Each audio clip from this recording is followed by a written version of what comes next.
Well, it can't be helped. Negative again.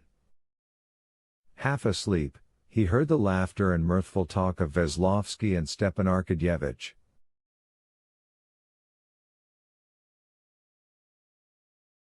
For an instant he opened his eyes, the moon was up, and in the open doorway, brightly lighted up by the moonlight, they were standing talking.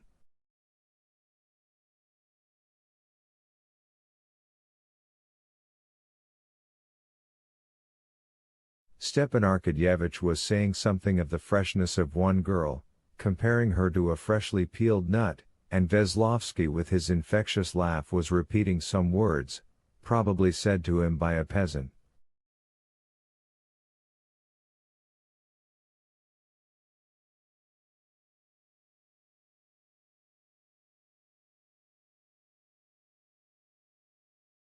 Ah, you do your best to get round her. Levin, half asleep, said. Gentlemen, tomorrow before daylight. And fell asleep. Chapter 12. Waking up at earliest dawn, Levin tried to wake his companions. Vasenka, lying on his stomach, with one leg and a stocking thrust out, was sleeping so soundly that he could elicit no response.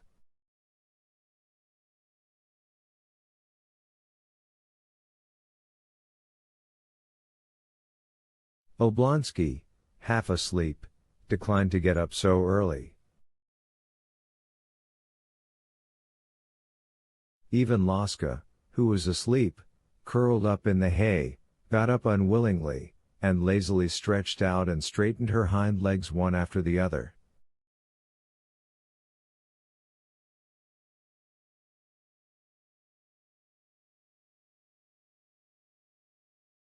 Getting on his boots and stockings, taking his gun, and carefully opening the creaking door of the barn, Levin went out into the road.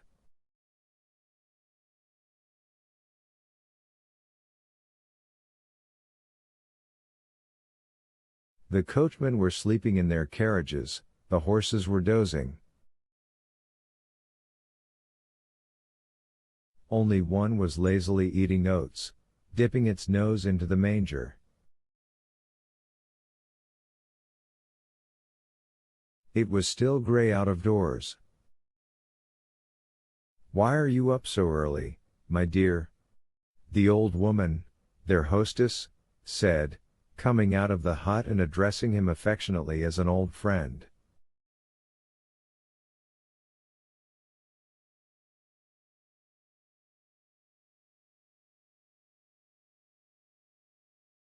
"Going shooting, Granny." "Do I go this way to the marsh?" "Straight out at the back, by our threshing floor, my dear, and hemp patches, there's a little footpath."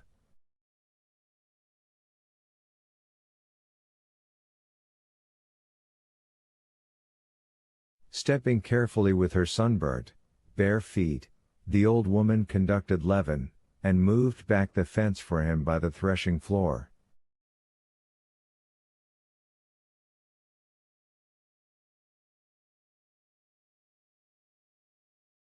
"Straight on and you'll come to the marsh.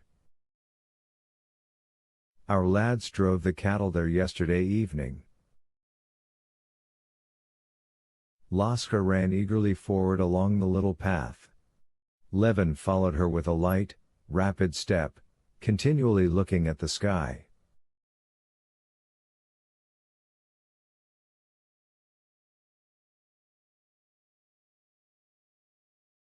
He hoped the sun would not be up before he reached the marsh. But the sun did not delay. The moon, which had been bright when he went out, by now shone only like a crescent of quicksilver.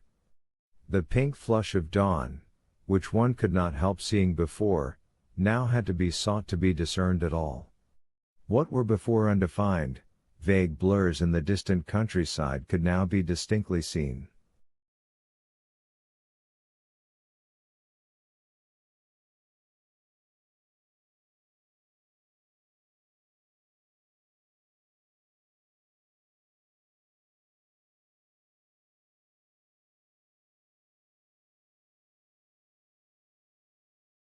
They were sheaves of rye.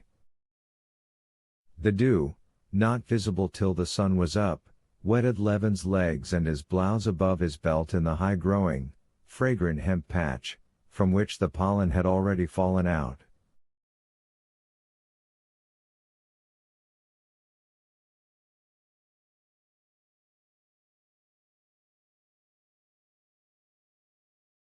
In the transparent stillness of morning the smallest sounds were audible.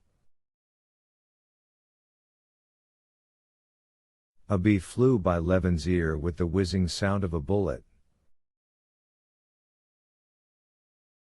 He looked carefully, and saw a second and a third. They were all flying from the beehives behind the hedge, and they disappeared over the hemp patch in the direction of the marsh.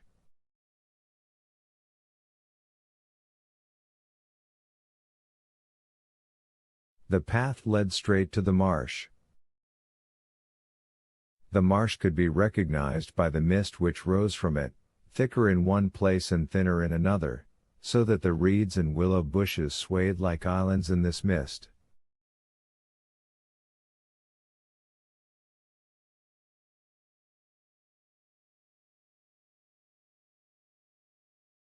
At the edge of the marsh and the road, peasant boys and men, who had been herding for the night, were lying, and in the dawn all were asleep under their coats.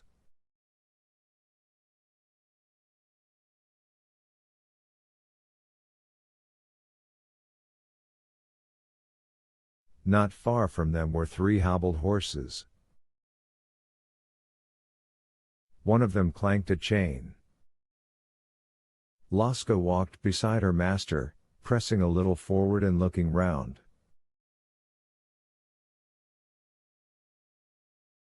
Passing the sleeping peasants and reaching the first reeds, Levin examined his pistols and let his dog off.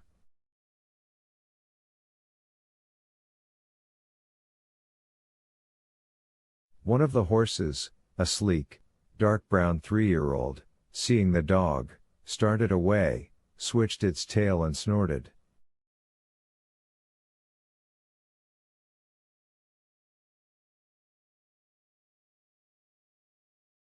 The other horses too were frightened, and splashing through the water with their hobbled legs, and drawing their hoofs out of the thick mud with a squelching sound, they bounded out of the marsh.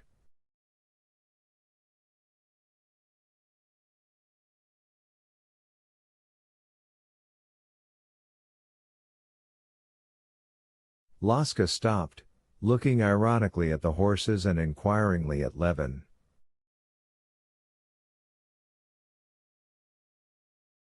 Levin patted Laska, and whistled as a sign that she might begin. Laska ran joyfully and anxiously through the slush that swayed under her. Running into the marsh among the familiar scents of roots, marsh plants, and slime, and the extraneous smell of horse dung, Laska detected at once a smell that pervaded the whole marsh, the scent of that strong-smelling bird that always excited her more than any other.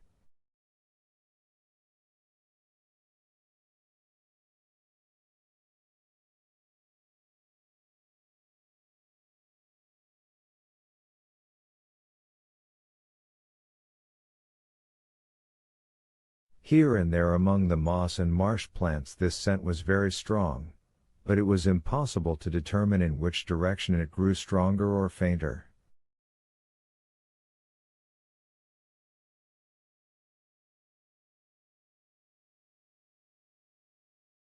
To find the direction, she had to go farther away from the wind.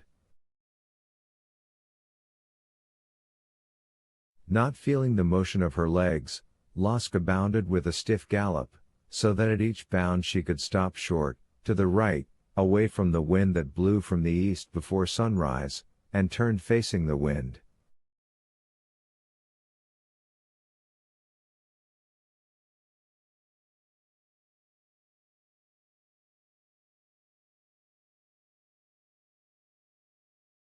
Sniffing in the air with dilated nostrils, She felt at once that not their tracks only but they themselves were here before her, and not one, but many.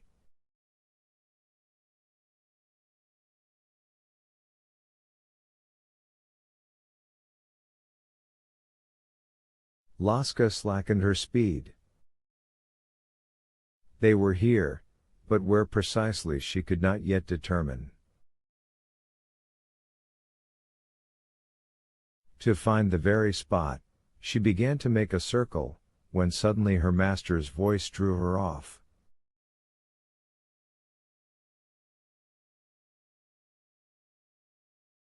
Laska. Here? He asked, pointing her to a different direction.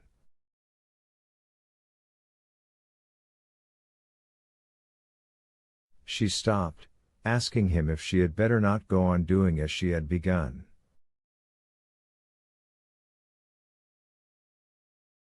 But he repeated his command in an angry voice, pointing to a spot covered with water, where there could not be anything.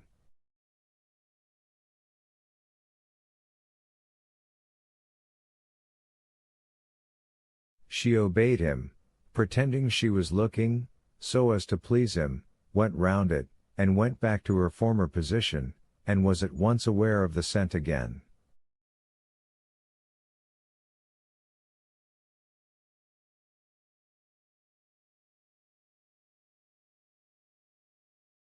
Now when he was not hindering her, she knew what to do, and without looking at what was under her feet, and to her vexation stumbling over a high stump into the water, but righting herself with her strong, supple legs, she began making the circle which was to make all clear to her.